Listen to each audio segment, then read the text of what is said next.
Well, I think for parents who don't have much money, this has always been school uniforms always been a problem, and the government recognises this because it insists that school uniform must be, quote, affordable. But there's no real definition of what affordable is. Obviously, with the cost of living crisis being what it is, it's going to be very, very difficult for parents who are already faced with massive increases in things like fuel bills, energy costs, petrol, and so on. Yeah. So, yes, we're not hearing any good news at all. Tell me about the campaign for state education. What do you do and what drives you? Oh, I see. Well, we're largely we came into being about 45 years ago in order to campaign against 11 plus selection. And of course, that campaign's been partly won, not entirely.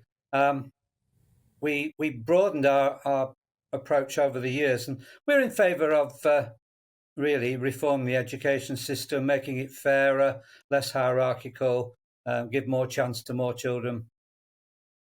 See that the gap between those children who are going to private school and those children who are at state school is widening. I mean, uniform is only one part of that, isn't it? You've got increased access, I guess, in the private system to more sports facilities, to more extracurricular activities. And it feels like the state school kids, particularly in the last couple of years when we had a lot of homeschooling, have fared really badly.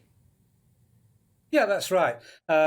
The amount of money being spent on children's education by the government since 2010 has decreased in real terms by about 9%. And consequently, it hasn't decreased at all in the private sector. Consequently, there is a growing gap. And the issues you mentioned are particularly relevant. In private schools, you have far better facilities, you have far better access to extracurricular activities, far more expertise in things like sports and music and drama and so on. But this is a result of government policy.